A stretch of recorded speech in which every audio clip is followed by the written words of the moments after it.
The knock came at 2:17 a.m. Sharp, relentless, a sound that didn't belong in the thick silence of a luxury hotel hallway.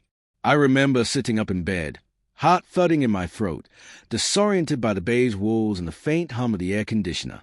The retreat had been all about team synergy, trust building, reconnecting after a difficult quarter.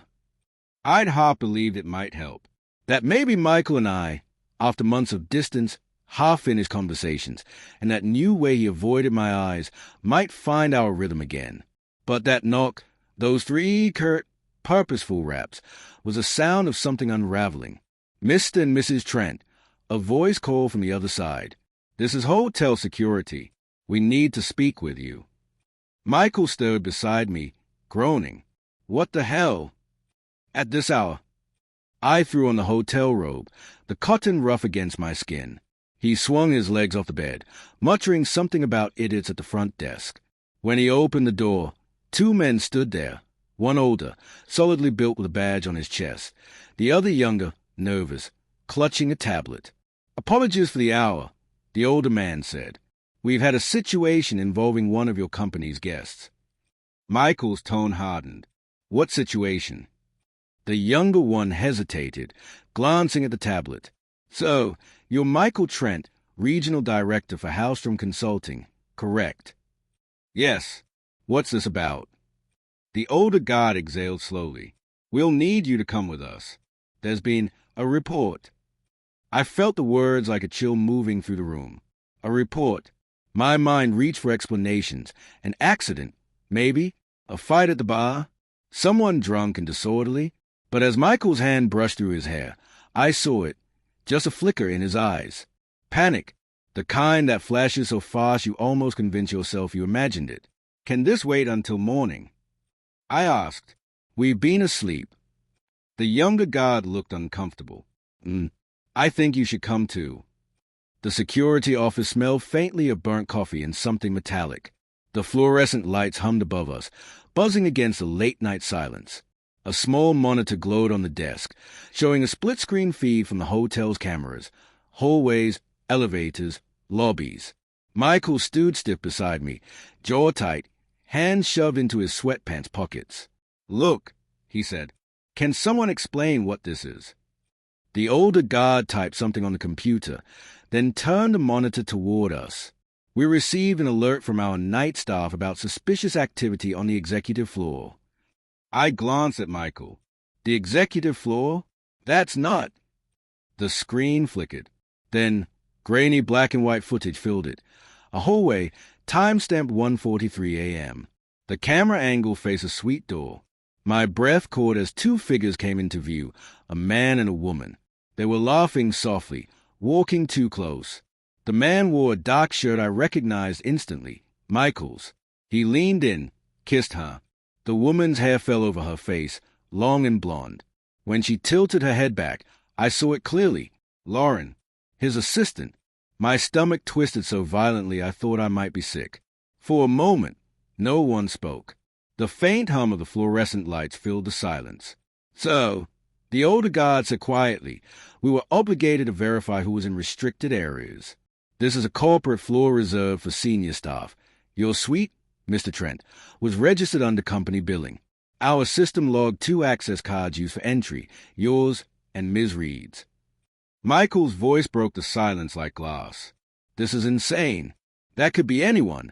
This angle, it's dark. Michael, I whispered, my throat raw. It's you.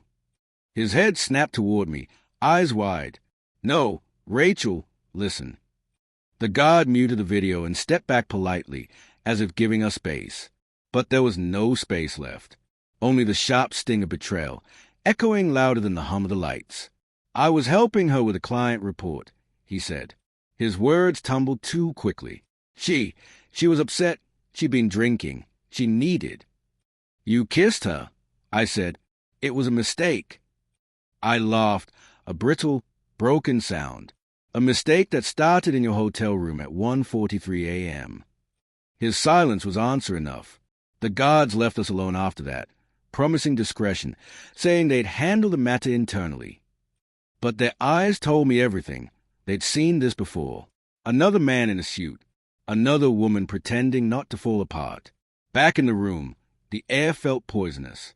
I couldn't stop shaking. Michael paced the carpet, rubbing his face, muttering excuses. Stress, poor judgment, misinterpreted intentions. Every word scraped against me like sandpaper. Finally, I said, "How long?" He froze. "What? How long has it been going on?" "It hasn't. Rachel, I swear." "Don't lie to me." My voice cracked. "Please, just don't." He turned away, staring out the window. The city below shimmered, lights reflected in glass, neon signs flickering like nerves. "It wasn't planned," he said softly. "It just happened." I wanted to scream, to throw something, to claw back every quiet evening I'd spent waiting for him to come home from late meetings. But instead, I just sat there, gripping the edge of the bed, nails digging into my palm. "It happened," I repeated. "Right." He turned toward me then, and for a moment I saw something raw flicker through the mask. Guilt, maybe, or fear. "You don't know what it's been like," he said. "The pressure, the constant demands." She listened, Rachel. She. Don't you dare make a sound noble. Silence. Heavy. Crushing. I stood, my robe slipping off one shoulder. "You made vows, Michael. You promised me you'd never." "I didn't mean to hurt you," he said. "Then why does it hurt this much?" The rest of the night blurred, him sleeping on the couch, me sitting awake, staring at the muted TV. My thoughts looped endlessly, fragments of the past year replaying with cruel clarity, the secretive texts, the sudden trips, the way he'd started wearing cologne again. Every red flag I'd ignored now screamed in hindsight. At 5 a.m., I went down to the lobby, the cold marble under my bare feet grounding me in a way nothing else could. The place was empty except for a night clock and the distant rumble of an elevator. I could have left right then, booked a flight, vanished. But something in me refused. Not yet. Not until I understood the full truth. When I returned upstairs, Michael's phone was on the nightstand. Unlocked. A message glowed on the screen. "Lauren, did she believe you?" The world tilted. I opened the thread. Hundreds of messages, months of them. Photos, voice notes, plans made in whispers. Each word a small betrayal, each emoji a knife turned slowly in my chest. One message stood out, dated 2 weeks earlier. "Michael, once the retreat's over, we'll tell her. I can't live like this anymore." I didn't remember breathing after that. Just a deep, hollow ache blooming where love used to live. Outside, the sun was rising over the mountains, soft gold light spilling through the curtains. A beautiful day for endings. And that's when I decided I wouldn't confront him again. I'd make him see what betrayal looked like when it came full circle. I didn't cry when the sun came up. I didn't scream or throw his phone against the wall, though every instinct begged me to. I just sat there, letting the dawn light crawl across the carpet until it reached his face. Michael stirred on the couch, groaning, rubbing his eyes like a man waking from a bad dream. Except this one was real, and he was a nightmare. "Rachel," he murmured, his voice hoarse. "Please, can we?" I cut him off. "You said it wasn't planned, that it meant nothing." He froze. I held up his phone. "Then why were you planning to tell me after the retreat? Why were you going to leave me?" The color drained from his face. "You went through my phone. You left it unlocked." I stood slowly, my voice shaking but sharp. "Don't turn this into my violation, Michael." For a moment, he didn't speak, just stayed, guilt curdling into something defensive. "I was going to tell you. I didn't want it to happen like this." "How did you want it to happen? A gentle speech over breakfast? You'd hand me my marriage like a resignation letter." He sighed and dragged a hand down his face. "You don't understand what it's been like." "I understand perfectly." I snapped. "You were lonely. You felt unseen. You found someone who made you feel powerful again. And instead of fixing what was broken, you chose the easier lie." The air between us pulsed with silence.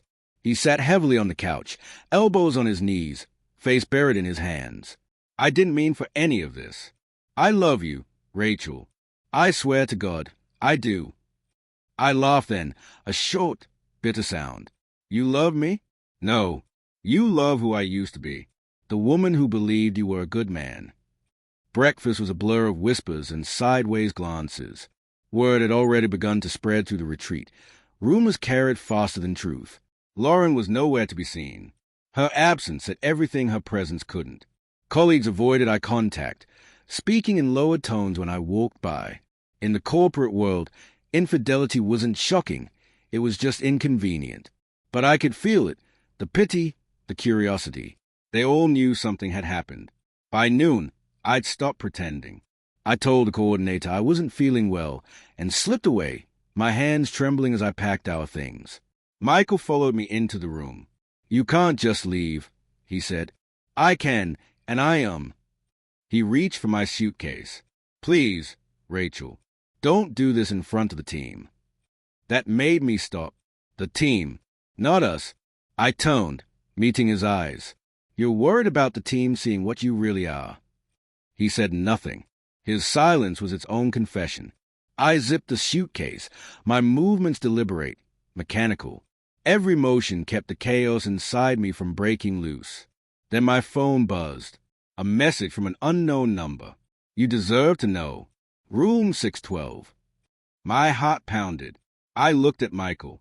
He was watching me carefully, like he knew exactly what it said. Who's that? I asked. He swallowed. Rachel, please don't. But I was already at the door. The hallway was colder than I remembered, the carpet swallowing my footsteps as I approached room 612. The door was slightly ajar. I hesitated, hand hovering over the knob.